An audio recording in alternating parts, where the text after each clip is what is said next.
In the spring of 1829, a tenant farmer plowing a field near the Delaware-Maryland border made a discovery that would expose one of America's most chilling criminal enterprises. His plow horse suddenly sank into soft earth, revealing a wooden chest buried beneath the soil. Inside lay the skeletal remains of a man, his bones yellow with age, his skull bearing unmistakable signs of violence. This was only the beginning. In the weeks that followed, authorities unearthed at least 7 bodies from the same property, including 3 children. All of them were victims of a woman whose name had already become a whispered terror across the Delmarva Peninsula, Martha Patty Cannon. For nearly 20 years, Cannon ran what historians now call the Reverse Underground Railroad, a dark network that kidnapped free African Americans and escaped slaves, selling them back into bondage in the Deep South. But Patty Cannon was not just a trafficker. She was a killer. She murdered rival slave traders, silenced witnesses, and even killed children when they threatened her operations. Court records from Sussex County, Delaware, show that she was indicted for 4 murders, though witnesses claim the real number was more than 20. Before we continue with the story of Patty Cannon and her reign of terror along the Mason-Dixon line, I want to hear from you. Where are you listening from? Her criminal network stretched far beyond Delaware, touching communities from Philadelphia all the way to the Mississippi Delta. Leave a comment. Tell me your location, and don't forget to subscribe and hit the notification bell. These dark chapters of history must not be forgotten. The discovery of those shallow graves would eventually unravel a criminal conspiracy that thrived for over a decade, shielded by jurisdictional loopholes, racial prejudice, and the tragic fact that most of its victims were people whose disappearances went unrecorded by white society. The region where Patty Cannon built her empire of terror was perfectly suited for crime. In the early 1800s, the area now known as Reliance sat at the intersection of 3 jurisdictions: Sussex County, Delaware, and Caroline and Dorchester counties in Maryland. This allowed criminals to literally step across county and state lines to escape pursuing lawmen. Locals called it Johnson's Crossroads, named after the tavern that served as headquarters for the most notorious kidnapping ring in U.S. history. The landscape itself seemed designed for secrecy. Dense pine and oak forests stretched for miles, broken only by marshes and scattered farmsteads. The Nanticoke River provided a silent waterway to transport captives under cover of night. Roads were little more than wagon ruts, and the nearest towns were days away by horseback. For anyone wishing to operate outside the law, it was the perfect hiding place. Martha Cannon, known as Patty to those who feared her, arrived in this remote borderland around 1790. Court records suggest she was born around 1760, possibly under the name Lucretia Patricia Hanley, though she deliberately kept her origins a mystery. Some accounts claim she was born in Canada and immigrated to Delaware at 16. What is known is that she married Jesse Cannon, a quiet local farmer who owned land near the state line. Together, they had at least 1 daughter and lived an unremarkable rural life, at least on the surface. Jesse was described by neighbors as a reserved man who farmed tobacco and corn like everyone else. The Cannon homestead sat on a modest plot of land that straddled the Delaware-Maryland border, a location that would later prove crucial to Patty's crimes. The house itself was a simple 2-story wooden structure, typical for the time, but hidden within its walls were secret rooms and concealed spaces, grim prisons for kidnapped men, women, and children. Beneath this ordinary facade lay something much darker. The early 1800s marked a turning point for slavery in America. When Congress banned the importation of enslaved Africans in 1808, the demand for human labor in the booming cotton field of Alabama, Mississippi, and Georgia created a thriving domestic slave market. A healthy adult slave who once cost $300 could now sell for over $1,000 in the Deep South. This massive price surge created powerful incentives for criminals willing to traffic in human lives. The invention of the cotton gin had triggered an agricultural boom, and Southern planters were desperate for labor. Since they could no longer import enslaved people, the only supply came from the existing African American population. either through natural birth or through the capture and re-enslavement of free black citizens. The Delmarva Peninsula was especially vulnerable. After the Revolutionary War, many enslaved people in Maryland and Delaware had been freed through gradual emancipation laws or individual manumissions. By the early 1800s, these states had sizable populations of free African Americans working as farmers, laborers, and artisans. But their legal status was fragile. They could not vote, sit on juries, or testify against white defendants in most courts. Their freedom could be challenged at any time. When they disappeared, few in white society bothered to investigate. This made them easy prey for predators like Patty Cannon, and ensured her crimes would continue almost unchecked for nearly 20 years. Free African Americans were required to carry papers proving their status, a cruel burden that made them vulnerable. For criminals like Patty Cannon, this legal gray zone was a gold mine. Patty Cannon proved that evil knows no gender. Contemporary accounts describe her as a large, physically imposing woman, nearly 6 feet tall at a time when most women barely reach 5. Her voice was said to be deep and commanding, and she had a fearsome reputation for violent outbursts when angered. Her husband, Jesse Cannon, died under mysterious circumstances around 1826. Some whispered that she poisoned him, leaving Patty a widow with full control over property. By then, she had already begun forging the criminal alliances that would make her name a nightmare on the Delmarva Peninsula. Law enforcement in the rural border region was virtually non-existent, and what little authority existed was often corrupt or simply overwhelmed. The population was scattered and transient. Small farmers, laborers, drifters, and people trying to escape their pasts. Neighbors minded their own business, turning a blind eye even when they suspected something was wrong. This isolation became one of Patty Cannon's greatest assets. Her transformation from grieving widow to criminal mastermind truly began with her daughter's marriages, events that would define the next 20 years of bloodshed.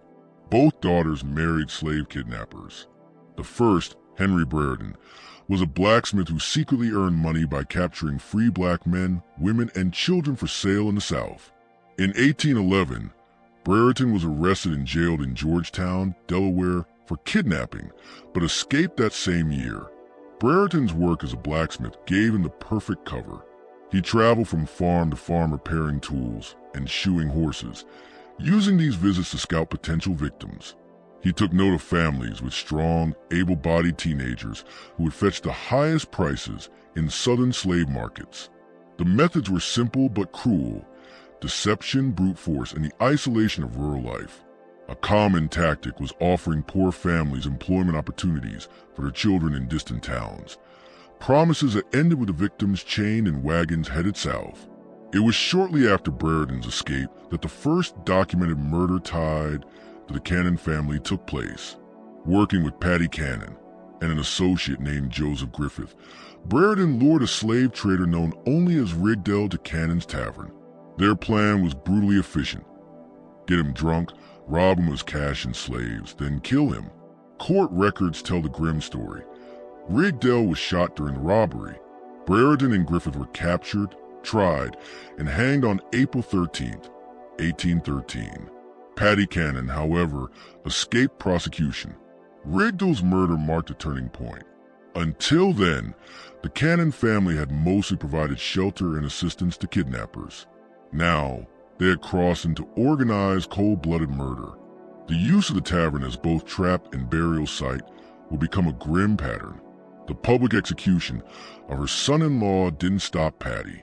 If anything, it hardened her. She learned from Brereton's capture, not that crime was dangerous, but that it required better planning and organization. When her daughter remarried, this time to Joseph Johnson, Patty gained not just another criminal partner, but a strategist. Johnson was more than a kidnapper. He was a businessman. He had connections across the South, experience in transportation, and enough capital to turn their crimes into a full-fledged operation. Johnson brought something even more valuable: a tavern, Joe Johnson's Tavern, perfectly positioned on the Delaware-Maryland state line, became the beating heart of their criminal empire. Different rooms of the tavern literally sat in different states, a legal nightmare for lawmen. When Delaware sheriffs arrived with warrants, the suspects could simply step into the Maryland side of the building and claim they were outside Delaware's jurisdiction. The tavern was a masterstroke of criminal ingenuity. On the surface, it was a legitimate business, drawing travelers and providing an excuse for constant traffic. Behind the facade, it served as a holding pen for kidnapped victims, with secret rooms and hidden cellars built specifically to keep human captives out of sight until they could be smuggled south. The tavern served many purposes: a business on the surface, a prison beneath, and a command center for one of America's most notorious criminal networks. Beneath the building lay a series of secret cellars and tunnels, designed with grim precision. Concealed entrances led to rooms with stone walls, iron rings for chains, and narrow ventilation shafts, enough to keep captives alive for weeks while ensuring their screams could never be heard.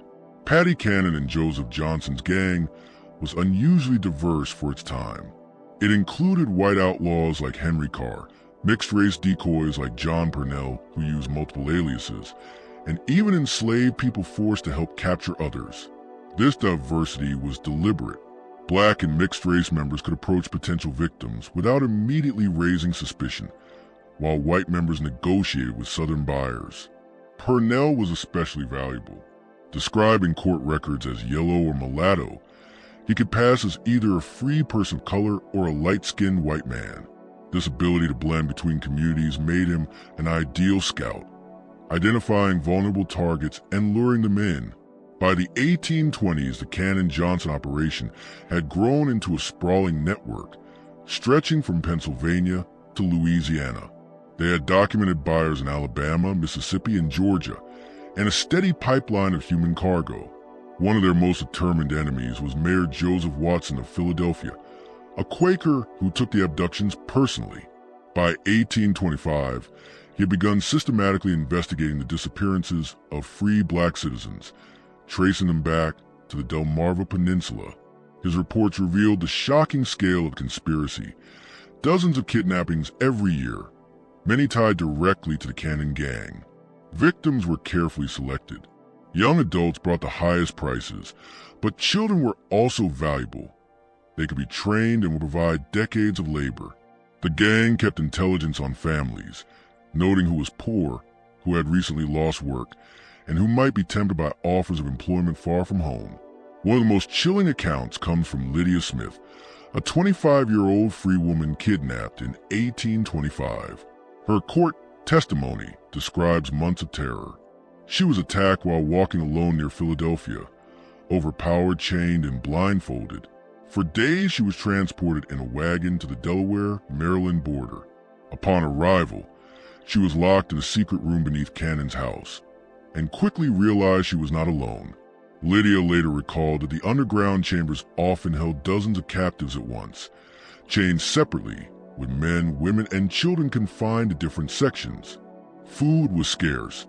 There were no sanitation facilities, and the rooms were kept in complete darkness except when guards brought candles to feed them. The psychological torment was just as brutal as the physical conditions. Prisoners knew their fate: sail into slavery, far from their homes, with no chance of ever returning. Lydia also described how the gang processed their victims. Any documents proving their free status were destroyed. They were stripped of personal belongings, given new names, and provided with fabricated backstories that would make them appear to be legally enslaved. Those who resisted were beaten into submission. The Cannon gang's operations were an open secret in the area. Neighbors saw wagons arriving at strange hours, knew about the missing travelers, and understood that Johnson's Tavern was a hub for illegal activity. Yet few spoke out. Most white residents simply didn't care when the victims were African Americans. Some locals even supported the gang, providing supplies or tipping them off about potential targets. There were rumors that certain law enforcement officers were bribed to ignore the crimes. Authorities only began taking action when white victims started disappearing, specifically wealthy slave traders carrying cash. These were men whose absences did draw attention. The first major case came around 1820, when a Georgia trader named Bell, or possibly Miller, vanished while passing through the area. He had been carrying a fortune. Some accounts claim as much as $35,000 to purchase slaves. He was last seen alive at Cannon's establishment. Later, his horse was found in her possession. When questioned, Patty Cannon coldly claimed the man had simply sailed south with a cargo of slaves. Investigators doubted Cannon's story about the Georgia trader sailing south. His disappearance marked the beginning of a disturbing pattern that would ultimately expose the gang's empire. Unlike the hundreds of missing African Americans whose cases were ignored, missing white slave traders had business partners and investors who demanded answers. These men traveled with cash, detailed itineraries, and valuable cargo, which made their unexplained disappearances impossible to dismiss. Patty Cannon's method for dealing with them was brutally efficient. The traders would be lured to Johnson's Tavern under the pretense of doing business. They were fed liquor, encouraged to brag about their money and plans, and, when the moment was right, murdered. Their bodies were buried on the property. Their money and enslaved people were absorbed into the gang's operations. The profits from these killings were staggering. A single trader could be carrying enough money to fund the gang's entire enterprise for months. The stolen cargo was sold through their southern network, turning murder into a highly lucrative strategy. Eliminating rivals also secured the gang's monopoly on the region's human trafficking trade. But by the mid-1820s, the pressure on the Cannon-Johnson gang was mounting. Philadelphia's Mayor Joseph Watson offered large rewards, $500 for information leading to arrests, and Pennsylvania's Governor John Andrew Schultz began coordinating with Southern officials to track missing citizens. These efforts revealed a sophisticated criminal network that had been operating for over a decade. Watson's reward was no small sum, equivalent to several months' wages for an average worker, and soon tongues began to loosen. Dissatisfied associates, former gang members, and even a handful of escapees started cooperating with authorities. The gang's reaction was as violent as it was reckless. Rather than retreat, they escalated, murdering potential witnesses and anyone they suspected of talking. This only increased public outrage and expanded the list of victims whose disappearances demanded investigation. Patty Cannon grew increasingly paranoid. Her empire reportedly generated more than $50,000 a year, an enormous fortune in the early 1800s, but her success now painted a target on her back. She became convinced that betrayal was inevitable, and she ruled through fear, turning even her household into a prison. The most important figure in the gang's downfall was Cyrus James, a mixed-race boy Patty Cannon had purchased as a slave when he was just 7 years old. Raised inside her house, James was forced to participate in the kidnappings, often used as bait to lure free black citizens into traps. But as he grew older, James was tormented by guilt. He understood that he was helping to destroy lives, the lives of people who looked like him. This inner conflict eventually pushed him toward rebellion. Cannon's psychological grip on James was cruel and deliberate. She alternated between treating him as a favored member of the household and threatening him with sale to the Deep South, a fate considered worse than death. This mix of false protection and terror kept him obedient for years. James later testified that he had witnessed Cannon murder multiple children. In one haunting memory, he recalled her carrying a wounded child in her apron, never to be seen again. He knew where many of the bodies were buried, because he had been forced to help dispose of them. The murders were not random acts of rage. They were calculated, a way to eliminate the sick, the rebellious, and even infants born to kidnapped mothers if Cannon judged them unprofitable. Ironically, the gang's greed brought them down. Their decision to murder white slave traders, competitors in the same illegal trade, triggered the very investigations they believed they could avoid. In early 1829, the first bodies were found. A tenant farmer plowing newly cleared land on Cannon's property struck something hard. It was a buried chest. Inside were human bones, later identified as those of the missing Georgia slave trader from nearly a decade earlier. This grisly discovery blew the case open.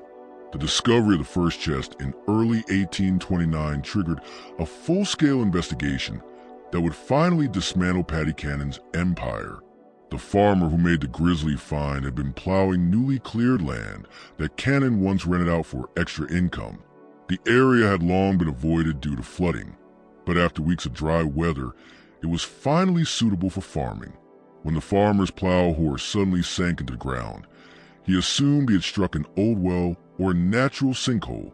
Only after digging to free the horse did he realize he had uncovered something far darker, a wooden chest. Inside were human bones. The chest was expertly built, sized precisely for a human body, suggesting this was no hasty burial but part of a systematic method of body disposal perfected over years. Delaware authorities, working with Maryland and Pennsylvania officials, immediately secured sweeping search warrants, an unprecedented move at the time. These warrants allowed investigators to dig anywhere on Cannon's properties and use any evidence they found in prosecutions across multiple states. What followed was the most extensive criminal investigation the region had ever seen. On April 3, 1829, Cyrus James was captured in Delaware while apparently trying to flee. Faced with overwhelming evidence and the likelihood of execution, the boy who had once been Cannon's unwilling accomplice made a fateful choice. He would testify. James knew the risk. His cooperation might still lead to his own prosecution, but he could no longer remain silent. His testimony was both an act of self-preservation and a moral stand against a woman who had enslaved him and forced him to participate in years of atrocities. And his revelations were devastating. Speaking before a justice of the peace in Seaford, Delaware, James described murders going back nearly a decade. He recounted in chilling detail how Joseph Johnson, his brother Ebenezer, and Paddy Cannon had shot the Georgia slave trader during supper, stuffed his body into a wooden chest, and buried him under the house. But this was only the beginning.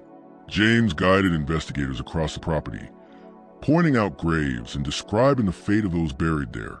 In a small garden, they unearthed the remains of a mixed-race child whom Cannon had killed because she believed the boy's father was white, possibly a member of her own family.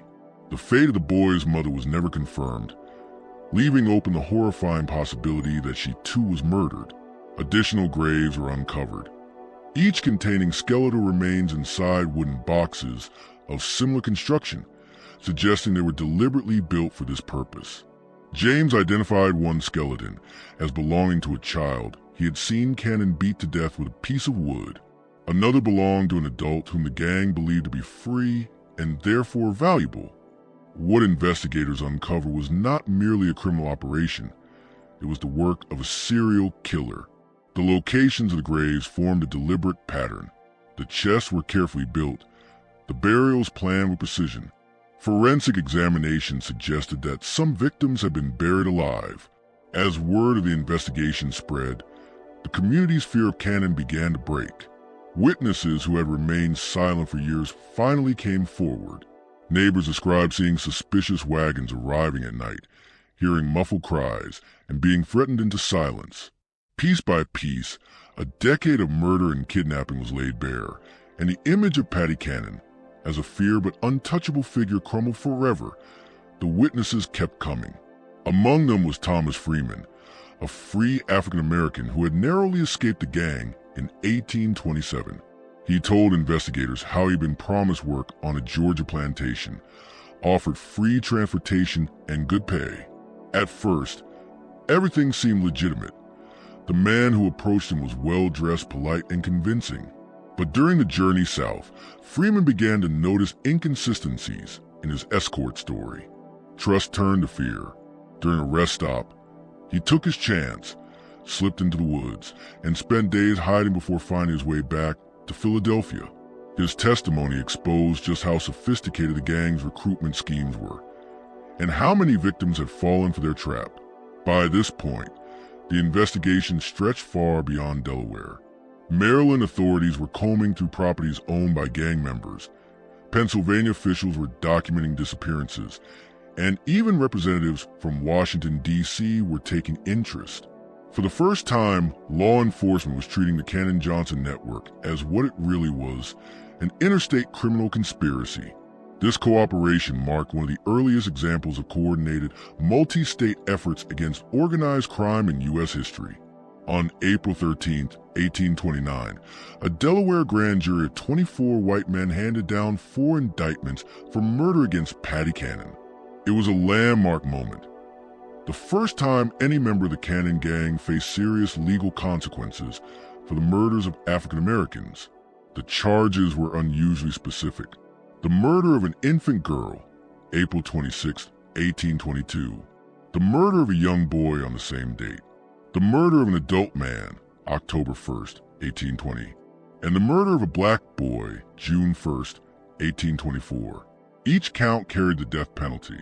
What made this case extraordinary was the sheer weight of evidence. Physical remains, corroborating witnesses, and most importantly, Cyrus James's testimony. His detailed knowledge of burial sites, names of co-conspirators, and the gang's operations made him the most valuable witness Delaware had ever seen. The prosecution was led by Attorney General James Rogers, who recognized that convicting Cannon would send a powerful message. The law applied to everyone, regardless of race or gender. Meanwhile, Patty Cannon herself cut a terrifying figure. Contemporary newspaper accounts describe her as a large, imposing woman, still physically strong at nearly 70 years old, who commanded fear even from hardened criminals. She was sharp, cunning, and completely unrepentant. In the Georgetown jail, a crude stone building meant for petty criminals, not mass murderers, Cannon was kept under constant guard. Her cell was reinforced with extra iron bars, and armed watchmen were stationed nearby at all hours. But what shocked observers most was her attitude. She spoke openly about her crimes, admitting to killing more than 24 people over a criminal career, kidnapped men, women, children, rival slave traders, even suspected informants. She described the murders in a tone as casual, as if she were talking about farm work. She did not express regret. She did not beg for mercy. She seemed genuinely baffled that anyone would prosecute her for what she viewed as business. Patty Cannon, who had terrorized the Delmarva Peninsula for decades, had finally been caged. But even in her cell, she remained defiant, a chilling reminder that the mind behind one of early America's most brutal criminal enterprises was unbroken to the very end. The full scope of Patty Cannon's crime stunned even the most experienced lawmen of the era. Her confessions revealed murders going back to the early 1810s, hundreds of kidnappings, and a criminal network that stretched across several states. Investigators now realize that the bodies buried on her property were only a small fraction of the gang's total victims. Driven by public outrage and overwhelming evidence, the legal process moved faster than usual for the time. Prosecutors were preparing for a landmark trial, one that would make clear no one, not even a white woman of Cannon's standing, was above the law. Their case was airtight. Physical evidence, burial sites located by Cyrus James, and corroborating witness testimony made conviction almost certain. The defense could do little more than beg for mercy based on Cannon's age and gender, a plea few expected to work. But the trial never came. On May 11, 1829, just 3 weeks before she was scheduled to stand before the court, Patty Cannon was found dead in her cell. Authorities ruled her death a suicide by poison. How she obtained the arsenic remained a mystery to this day. Some believe sympathizers smuggled it in during visits. Others suggest she had hidden away long before her arrest. What is clear is that Cannon, who had watched her son-in-law hanged years earlier, was determined to control her fate until the very end. Her death shocked the community.